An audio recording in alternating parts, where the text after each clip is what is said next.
ایمان ہے رمضان، ایمان ہے رمضان۔ اعوذ باللہ من الشیطان الرجیم، بسم اللہ الرحمن الرحیم۔ الحمد للہ الذی ہدانا لہذا وما کنا لنہتدی لولا ان ہدانا اللہ۔ اللہم صلی علی سیدنا فمولانا محمد عدد ما فی علم اللہ صلاۃ دائمۃ بدوام ملک اللہ۔ السلام علیکم ورحمۃ اللہ وبرکاتہ۔ ناظرین، پروگرام ہے کچھ باتیں اور میں ہوں آپ کی میزبان سیدہ ندا قاسمی۔ ہمارے دین نے اخلاق کی اہمیت کو عبادات سے بھی زیادہ اہم قرار دیا ہے۔ حقوق العباد میں کوتاہی کی معافی اللہ تبارک و تعالیٰ نے اپنے ہاتھ میں نہیں بلکہ ان بندوں کے ہاتھ میں رکھ دی ہے کہ جن کے ساتھ آپ نے برا کیا ہے، کسی کو تکلیف پہنچائی ہے، کسی کی غیبت کی ہے یا کسی کا دل دکھایا ہے۔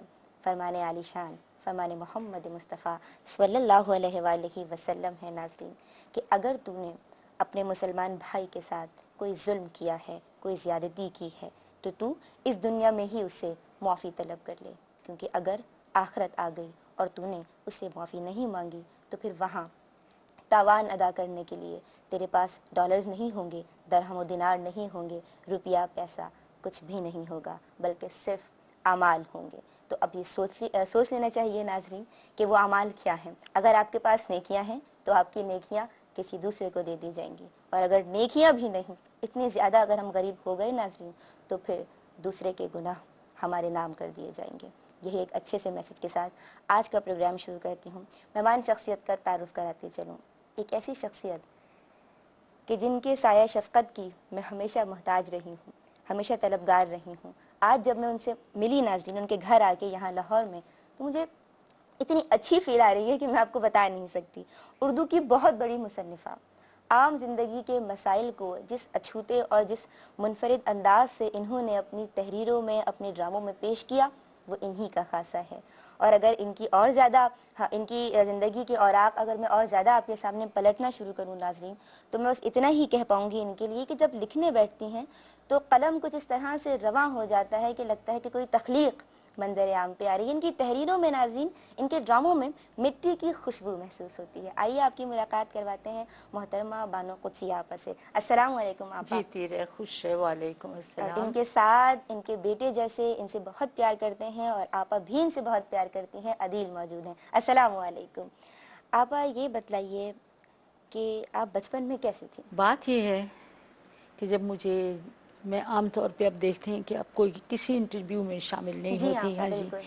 کیونکہ میری طبیعت بہت خراب ہے، لیکن میں نے کہا کہ آج میں تیرے ساتھ اس لیے بات کرنا چاہتی ہوں کہ یہ مجھے موقع ملا اپنی نیکی کی شیخی بھگارنے کا اور اپنی ذات کو بڑھانے کا کہ میں کتنی نیک ہوں، اور اس لیے کہ لوگوں پر میرا امیج اچھا پڑ جائے ہمیشہ کے لیے۔ جب میں جانے والی ہوں تو یہ کہیں کہ آپا تو تھی ہی نیک، ان کے اس پروگرام میں دیکھا، ریلیجس پروگرام نے انہوں نے اتنی اچھی اچھی باتیں کی۔ لیکن یقین جاننا آج کے پروگرام کو محض اس لیے میں نے قبول کیا کہ بیٹا، اپنی ذات کو پر لگانے سے اور اپنے آپ کو مور بنانے سے دیر تک کئی لوگ غلط فہمی میں مبتلا ہو جاتے ہیں، اور پھر چھوٹی عمر میں جب ابھی بالکل میری عقل بھی قائم نہیں تھی، تو 8-9 برس کی عمر میں نے غالباً اپنا پہلا سجدہ ادا کیا اپنی والدہ کے ساتھ۔ یہ بھی اپنی شیخی کے طور پر بتا رہی ہوں کہ میں کتنی نیک تھی کہ 8-6-7 برس کی عمر میں ہی پہلی نماز پڑھ۔ پھر دیکھتے بیٹا، میں کوئی 11 برس کی ہوئی نا تو میں نے پہلا روزہ رکھا۔ میرا رکھنے کو جی نہیں چاہتا تھا کہ میں نے پھر پہلا روزہ رکھا تو اللہ میاں کی مہربانی کی پوری طرح رکھا گیا۔ پھر وقتاً فوقتاً ایسے میری نیکیوں میں اپنی شیخی کے لیے یا اپنی ذات کو آپ لوگوں کے اوپر روب ڈالنے کے لیے میں نے بہت سی نیکیاں کی۔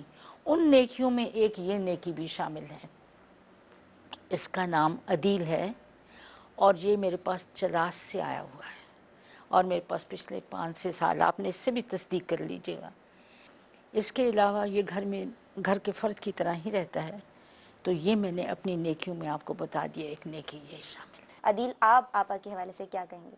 جی، میں ابا کے حوالے سے یہ کہوں گا کہ یہ ہے بہت اچھے، تو جتنے تعریف کریں اتنا ہی کم۔ تو کتنے سال ہو گئے آپ 5 کو؟ سال سے میں ان کے ساتھ رہ رہا ہوں 5 سال سے؟ جی 5 سال سے رہ رہا ہوں. تو یہ جس کو بھی دیکھتے ہیں ان کے مسائل حل کرنا چاہتے ہیں. ماشاءاللہ سب کی مدد کے لیے یہ تیار ہیں ہمیشہ. ماشاءاللہ آپا، جو یہ خدا ترس طبیعت آپ نے پائی ہے، کیا اس میں ہمیں اشفاق انکل کا بہت رول نظر آتا ہے؟ مجھے اس طرح کا بندہ ہی انہوں نے بنایا ہے بیٹا. میں اچھا، اشفاق صاحب کی کتنی تعریف کروں، میں تجھے کیسے بتاؤں کہ ہم اشفاق جاننا صاحب چاہیں گے آپا. ضرور جانیے اور ضرور مجھ سے پوچھئے کہ یہ جو مجھے خمیر لگا ہے لکھنے پڑھنے کا، یا اللہ کے رستے پہ یا اللہ کے بندوں کو رستے کو پوچھنے کا، یہ مجھے خمیر اشفاق احمد نے لگایا.